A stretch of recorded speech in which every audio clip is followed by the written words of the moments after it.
So we know prices have crashed, people don't want to or they can't sell, people can't get mortgages or have to put bigger deposits in, and lenders have pulled from the market. So the government has got to step in and kickstart the housing market, and this is how.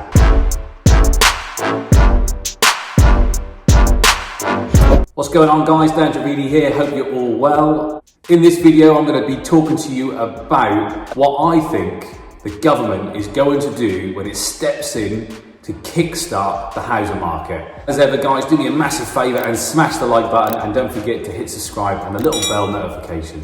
So in this video we're going to be talking about what the government is going to do to kickstart the housing market.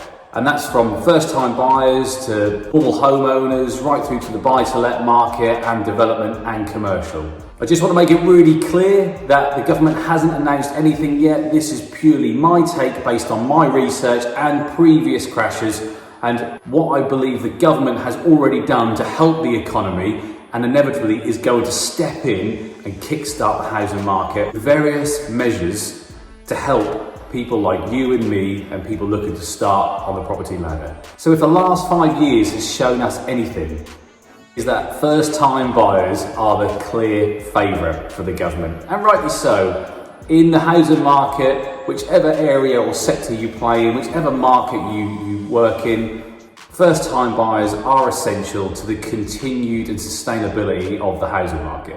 And without them, it would soon run out of steam very, very quickly. We fully expect the first-time buyer market to be the first part of the market where the government steps in and helps. And if we just look at what they've already done, what's out there for the first-time buyers, and I've said it in some previous videos when I'm encouraging people to buy their own house. You know, there's things like the lifetime ISA where you can put up to £4,000 in an ISA account every year, and the government will give you another 25%, another £1,000 on top of it, and you can use those funds to buy your first home. There's things like help to buy mortgages, like stamp duty holidays where there's no stamp duty to pay for up to certain prices in certain areas. So there's a huge amount of incentives already in place for the first-time buyer, added to low interest rates, which don't look like they're going to be going up anytime soon. The market is already ripe for the first-time buyer, and house builders have definitely experienced huge amounts of growth because of these incentives. So I think it's a safe bet to say that the help to buy mortgage, the lifetime ISA and the stamp duty holiday period is going to be extended. It's going to carry on as usual. And I think that's a given, but what do I think is going to come in on top of that? Well, if we look at what the Chancellor has already done for the UK economy, for employers and employees, for self-employed people, for businesses with premises, for good businesses that need a cash injection via a short-term interest-free loan, there's a huge amount of unprecedented interjections which we would have never have dreamed of. So we've kind of got to think a little bit out of the box, within reason, what the government is going to do for the market. Stay with the current incentives, which, if anything has shown us, the government like to step in and piggyback on existing measures because it makes the process and admin side a little bit smoother and easier and faster to roll out. I think we're going to see the lifetime ISA cap of £4,000 increased. It's not going to go up by a huge amount, but it's definitely going to incentivise individuals who are maybe holding out to step in and start buying. And it will be for a short period. I think whatever measures we see are going to be for a short period of time to give the urgency of kickstarting the market straight away. It's not going to be huge amounts, maybe to 6 to 8 grand. We're not going to see it jump up to 10, 20,000. So we may see a spike for the next year in what you can put away to get back to the use of your first house. Similar to the business loans, we may see some kind of government-backed mortgage. What could that look like? What does that mean? And we already have help to buy, which is kind of government-backed in terms of the equity, so the loan to value from the lender is lower, and then there's a government pot of cash that comes in and steps in between your deposit and what the lender's prepared to lend. I think we're going to see a far more simpler, leaner version of a mortgage which is backed by the government to entice first-time buyers with low deposits to step in and feel content and comfortable that they're not going to be having to pay back a portion of the growth to the government. I do think it could be limited to new dwellings, new build houses, because one affects the other. And even though the government wants to kickstart the housing market, they definitely want to keep ramping up the new homes that are being built. And this is one way to continue or to grow the amount of new homes being built. You have to remember that the Help to Buy scheme is a government scheme, and all of the people who have taken advantage of Help to Buy and bought new homes recently at really the peak of the market could now be falling into negative equity, especially if they've bought new homes and some of those new homes are now trying to be offloaded at below market value. So that kind of brings me on to the largest part of the market, which is the private residential owner selling their home, either looking to buy somewhere else to scale up or scale down and move into a smaller dwelling. That is the largest part of the market, and if we don't have people who feel content in selling their homes and buying new homes, then we are going to come unstuck really quickly. And it doesn't matter how much government incentives are thrown at first-time buyers, without this section of the market, it's going to come unstuck. In that bracket, we know stamp duty is nobody's friend. And my view is that the stamp duty holiday, which is currently being offered to first-time buyers, is going to be extended to residential homeowners looking to sell their home and buy another one. And in that price bracket, sort of 500 plus, outside of London, predominantly where that market sits. So people are saving 10, 12, 15, 20 grand on stamp duty. That may be enough to incentivize them to take a little bit of a hit on the price in order to move on to another property if they wanted to move anyway. So it's not about bringing people to the market that potentially weren't going to sell anyway. It's about encouraging those who were going to sell or were going to list their property to do so. And I think the stamp duty payment holiday being extended to this sector will do that. So I think we can fully expect to see that. But the buy-to-let market, which really does affect you and me and a lot of the investors in the property world. So 2015 it was, Mr. Osborne hit us with a 3% stamp duty levy, and he prolonged it to the following April, I think it was. So we saw a huge spike of new investors and existing investors buying stock, paying like 8, 9, 10% more than a property was worth to save 3%. Work that one out. In that market, I decided to sell a huge amount of stock because it was going for way more than what my market value peak was. We do have to contend with that, even though this was brought in to slow down the buy-to-let sector, it didn't actually do that. And people in this sector, like you and I, are still buying. Do you think it's unlikely we're going to see a change in the stamp duty, if I'm being brutally honest?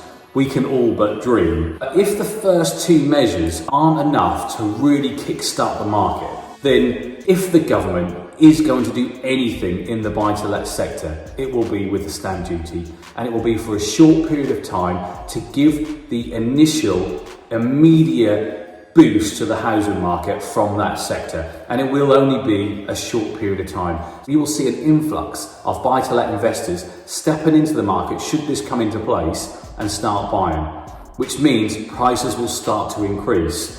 So if you have watched any of my previous videos, I'll put some links in the comments below. You will see that I am all about buying properties right now because the market has crashed, and we could be right at the bottom if the government steps in and brings these measures to kickstart the market. And for all those landlords who have gone through the portfolio move from personal name to limited company, and you're thinking, oh no, what have I done? They're going to remove the interest rate relief. I think that is definitely off the cards. I cannot see that happening whatsoever.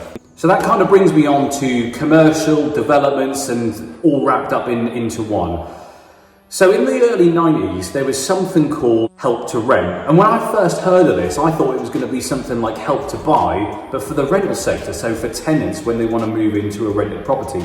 But it isn't. Help to Rent is a scheme which was brought in the early 90s, just post that crash, and it did come into effect 2008 crisis, but on a much smaller scale. This is where the government incentivise companies build housing association stock. So stock is accessible to the lower end of the market. And how the government incentivises companies like that is in the form of grants. So similar to the grants that we've seen for businesses and self-employed people and the furlough payment via companies to employees, we could see grants for companies who are going to create new dwellings for this market. I think it was around a week ago, MP Meg Hiller, a Labour MP, floated the idea again, and the National Housing Federation actually supported it. So we could see an opportunity for builders and developers in this market, which I think could be really encouraging, because the white paper released in 2017 just not going to happen. So the government need to step in and do something for this sector on a big scale.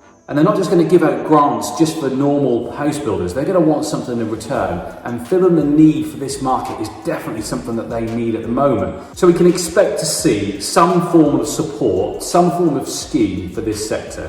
And staying with commercial, we know commercial offices and commercial property is going to be one of the most affected sectors post-coronavirus and lockdown being lifted. And the government are only going to be too well aware of that. When we see a huge amount of stock entering the market and we have things like permitted development for some sectors of that market, I think it's very likely, given the shortfall on the target of 2020, that we're going to see permitted development extended to other sectors, other areas of the commercial sector, to allow developers easier ride in gaining planning permission and converting and building these types of projects. And with that, I think conversion VAT rate, which is at 5% at the moment, which is different to new homes, which is 0%, I think we're going to see that 5% shrunk to 0% as well. So it'll be 0% across the board for creating new dwellings, which will help builders in terms of cash flow massively.